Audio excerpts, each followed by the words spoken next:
It all starts and ends with a girl, too small and inadequate for that world of ash, tar, and coal where she was born.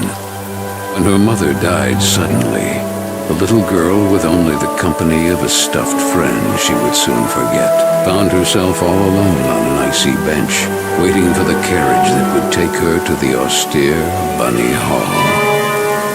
Luckily, even if that place turned out to be very hostile for her, there she met Carole, who like her was small and inadequate, so the little girl began to feel less alone, until, on a day like many others, Carole would leave Bunny Hall for good, so the little girl fell prey to despair again. After all, in a world made of ash, tar, and coal, furiously ticking away like a crazed clock, what can a little girl do all by herself?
Simmons?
Are you speaking to me? Princess? No, I mean, I believe so.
little bunny. That letter is mine. Could you? The sweet, bespectacled bunny ignored the little girl and took the letter with them.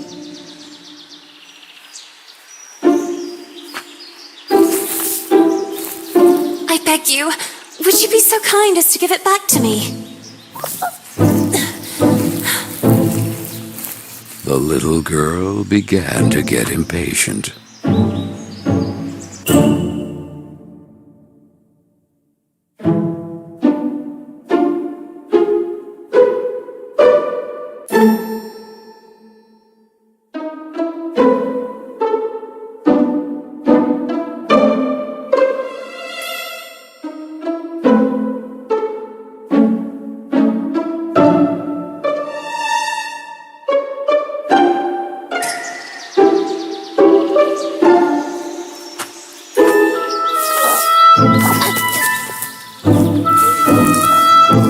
The little girl wouldn't let it win, so determined to recover Carole's letter, she followed the mischievous bunny.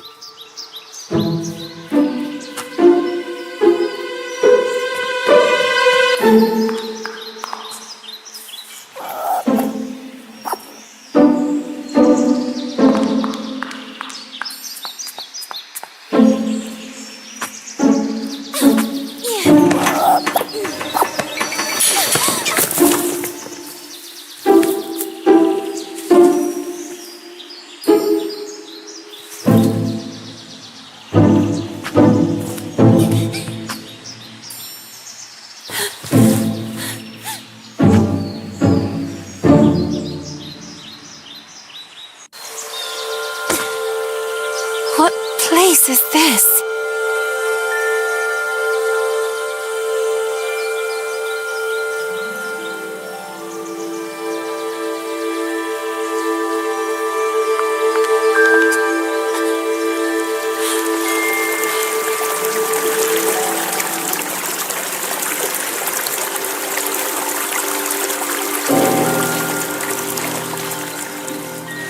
That kite, it reminded the little girl so much of her friend Carole. So free and graceful, yet tormented, as if by adverse currents, by the other girls at Bunny Hall. Oh, and who would you be? Have you perhaps seen a bespectacled bunny? Even the owl ignored her question and just stood there, staring at her, with those eyes, red like blood. But the little girl had no time to waste. She had to track down the bunny, and so she began to follow in its tracks.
And the girl, filled with a chilling sensation she could not explain, dove into the water.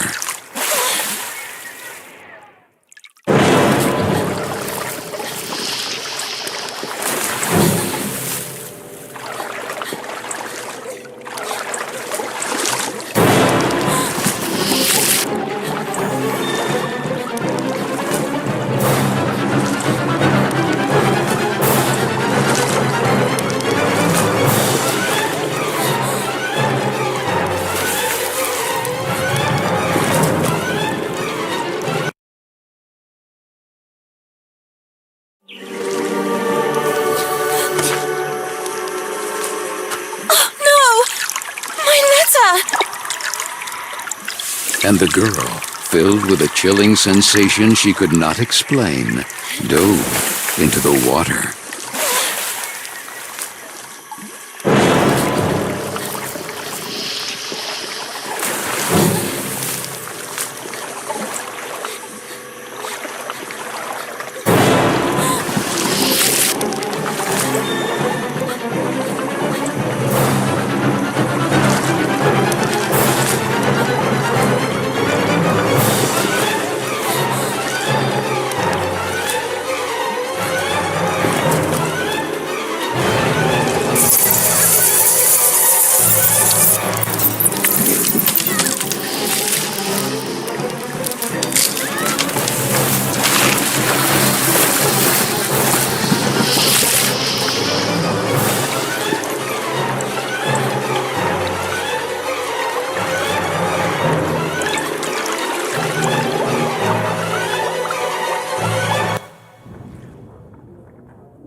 So the little girl fell. And fell once again.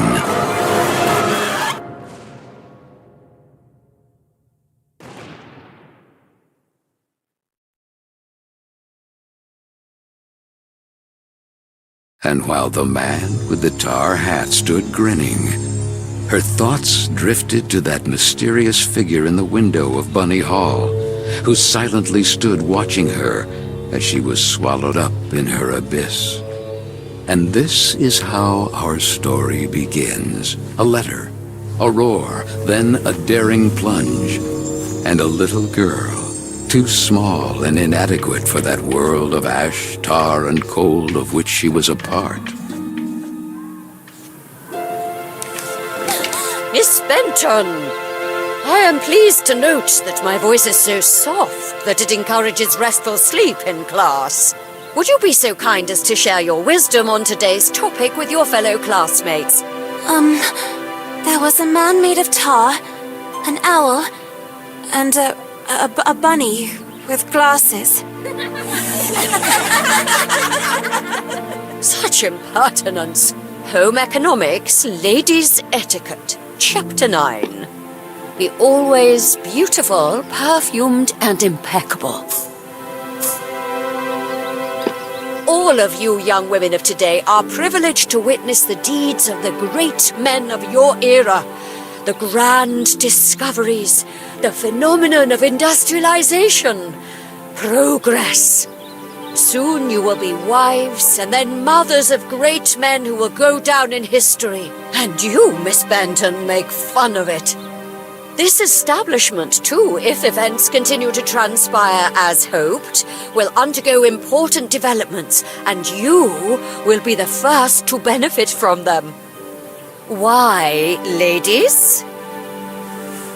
A portion of Bunny Hall was conceded to a corporate collective in order to form a small branch, thereby taking advantage of the area's greatest resource, rabbits. This will not only bring new luster to the estate in this region, but also new jobs. Very good, Miss Vicky Trant. At the very least, Lana has grasped the rabbit matter. In this regard, our dear Frank reminds us that it is strictly forbidden to venture beyond the walls of the park. The disinfestation work will resume tonight after the strong winds of recent weeks. Remember not to be overwhelmed by the explosions. It's all perfectly normal.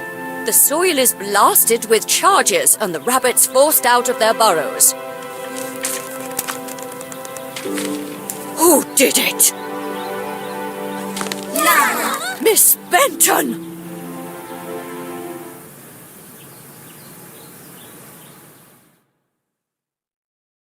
I'm weary of you, miss. Ungrateful, arrogant troublemaker. Why is it so difficult for you to behave like all the others?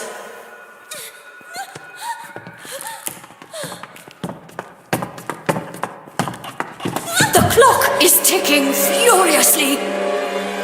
And you are a woman now. Therefore, it is high time you learn to behave like one, or accept the consequences of your ridiculous transgressions. You will help Miss Mildred with the chores. When you are done, ring the bell, and you will be allowed to return to your accommodation. But until then, don't even dream of leaving this place. This, for the little girl, was now the norm. Targeted by Vicky and the other girls, or simply scolded by the matrons of Bunny Hall, like Miss Hinman and her nauseating perfume. She constantly repeated herself sadly, "No, I don't want to grow up. I don't want time to flow furiously anymore. It would have been so nice instead to be able to take it back to when Carole was still there." It would be better to shed some light.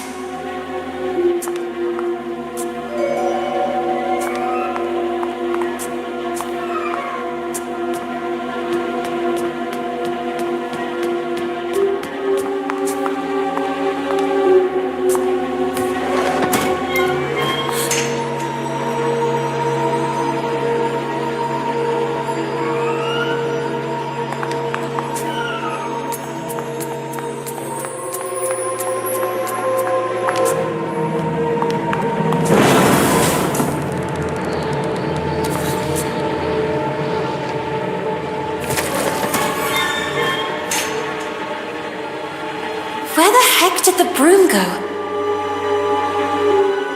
Oh, here it is. Better get to work.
Or at least, I think it was a dream.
And this? Where did this come from?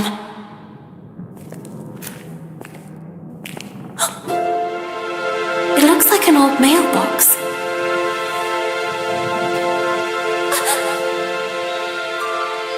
Oh, maybe I'm still dreaming. Who is there? So I really am dreaming. What's this?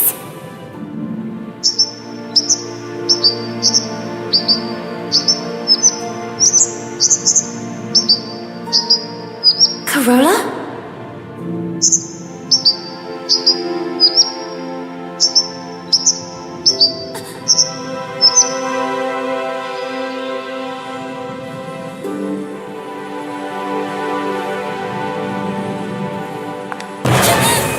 Who are you? Stop!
down here. No, I won't stay here a moment longer.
Typical birds of prey. They're greedy for mice and other small rodents. I wonder if I can use that to my advantage.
You call this cleaning? It's a pigsty. Miss Hinman was clear. You will spend the rest of the day here.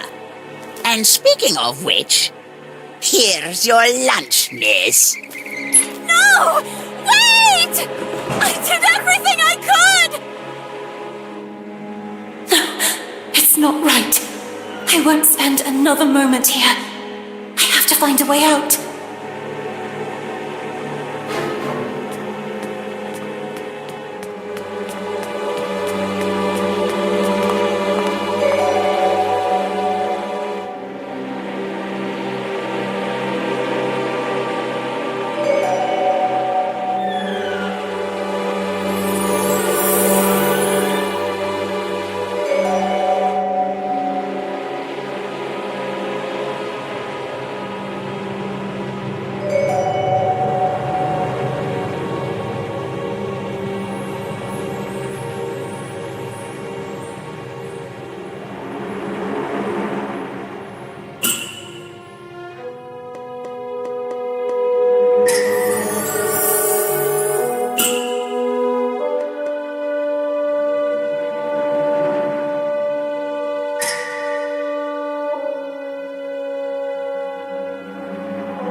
sorry, little one. I promise I will let you go. I wonder if I could use it to attract that darn owl.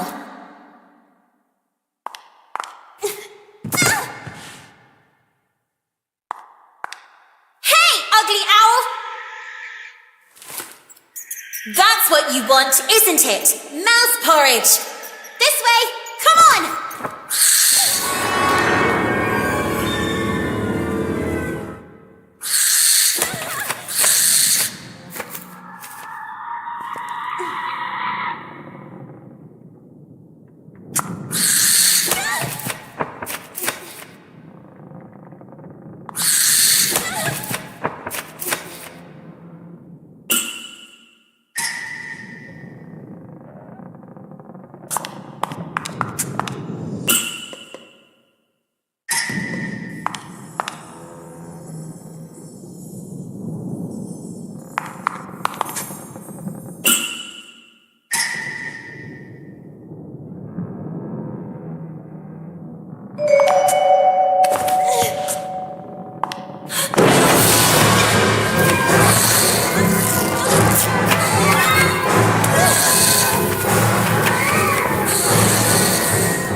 You have been a great help to me. Go. You're free.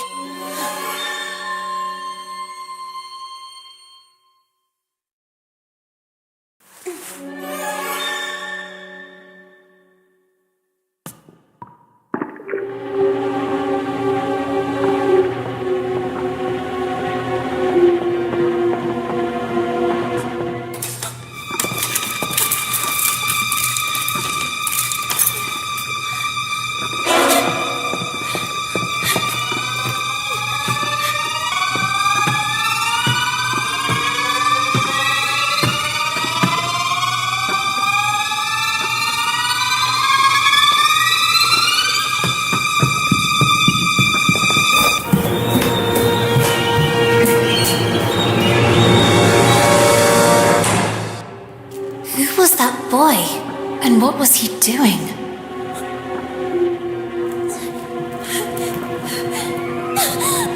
A letter! Carole Simmons. It's from Carole. I can read her name. The flames barely touch it. I have to put out the fire before it's too late. The little girl began to wonder if it had been that mysterious boy who threw it into the flames. But why? What was he hiding? And above all, who was he? No! No! Why did you kill it?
Sweet Carole this time. No, you won't. Your selfishness killed her. You didn't do it before. Why would you now? And yet she was ready to leave you.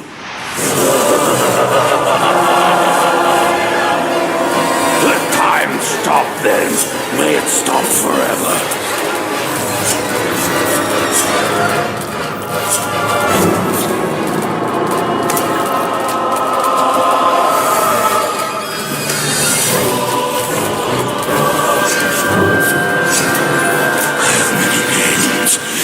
So much more than you think.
Storm.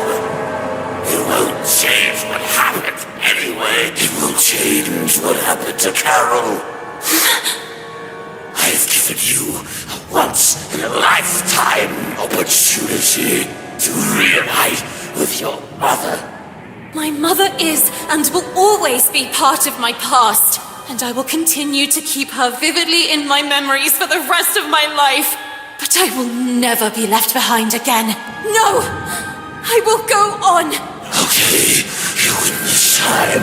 Corolla will be allowed to flourish again, but the breach will remain there, unchanged, over time. I'll be back. It's just a matter of time. Sooner or later, you will crumble. And when you're sad and alone, I will infect everything you love and cherish. And I will be ready to welcome you. After all, you are nothing more than any ordinary man!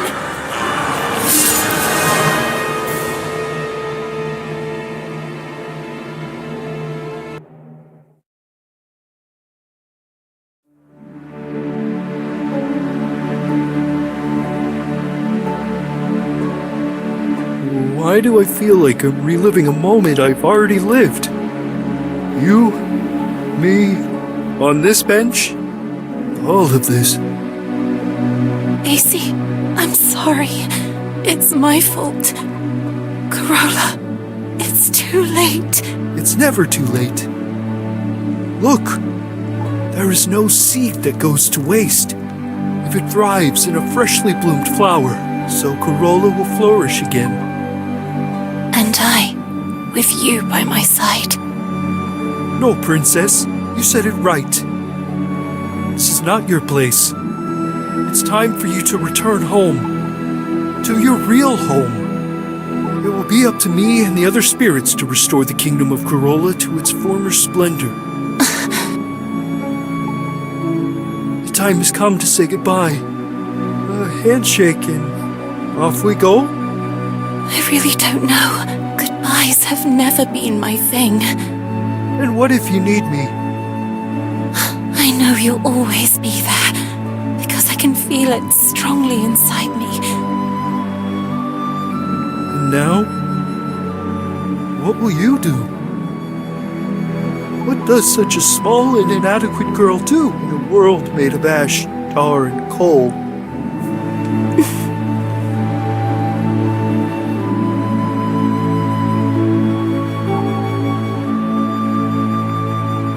She'll grow, she'll live, and she'll make her voice heard loudly. I leave to you, my shining soldier, the task of rebuilding Corolla. Lord Basie, Prince of Corolla. Me? A prince? Thanks, my friend. Thank you for everything.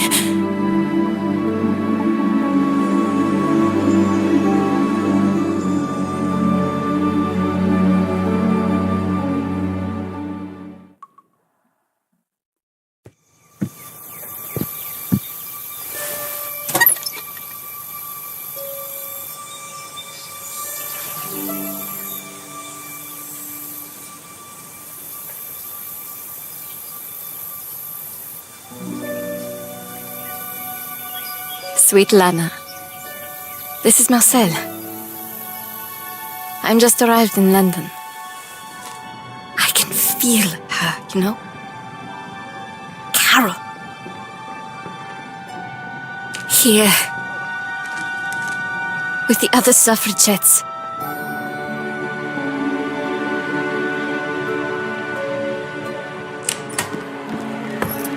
Ready?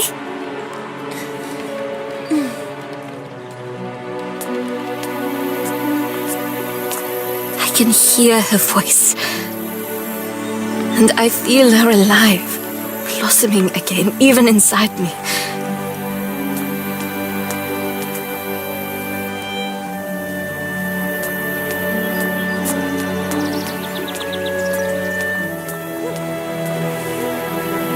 It really is true.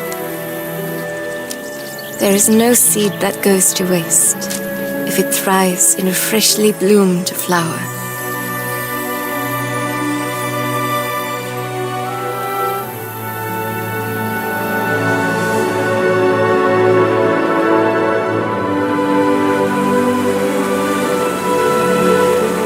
Hope to see you and Amanda again, and that you may soon join me in London. It's true that here on the streets, when the wind picks up, it's frigidly cold.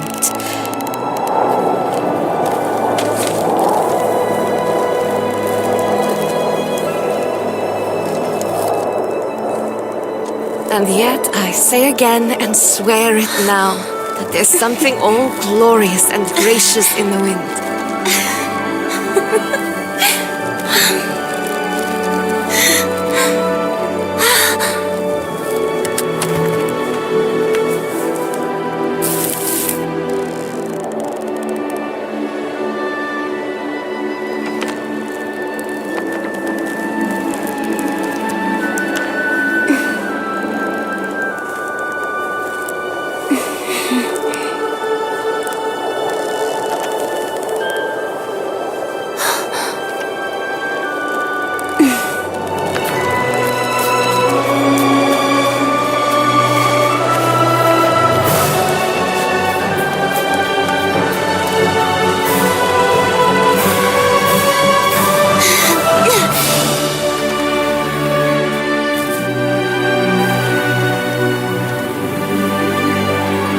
After all, what did Carole always say?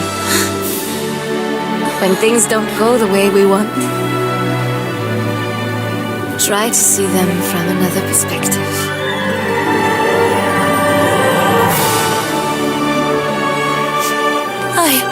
Sweet Carole.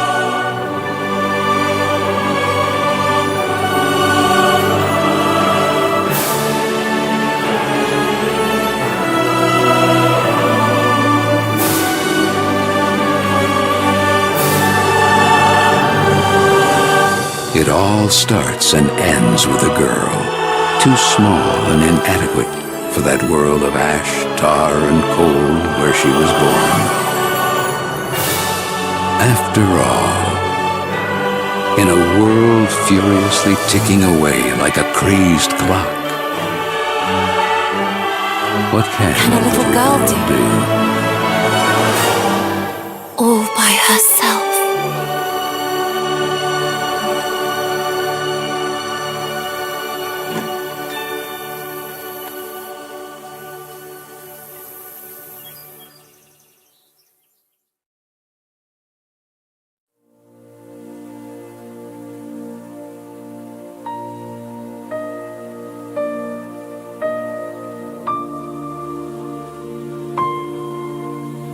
A voice is gently lingering.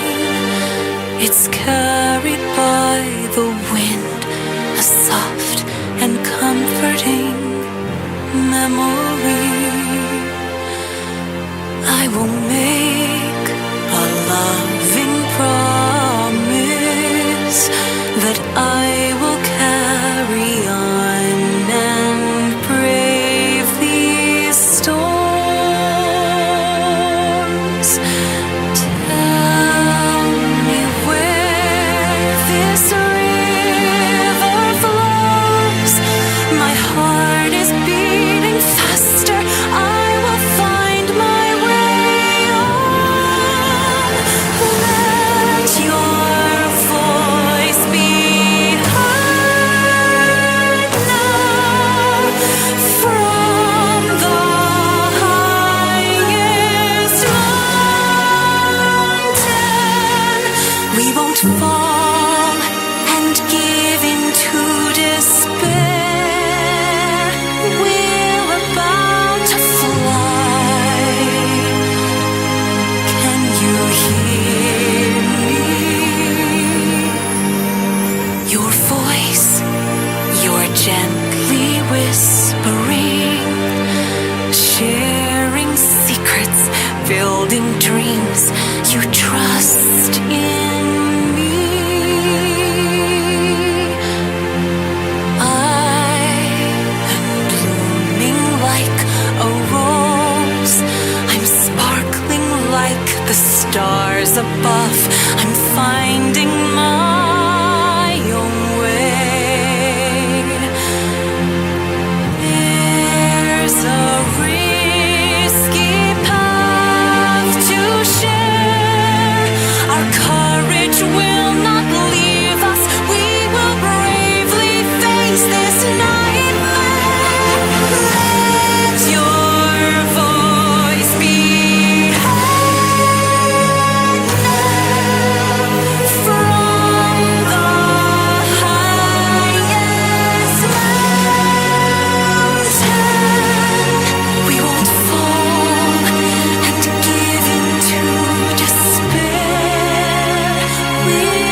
carried by the wind.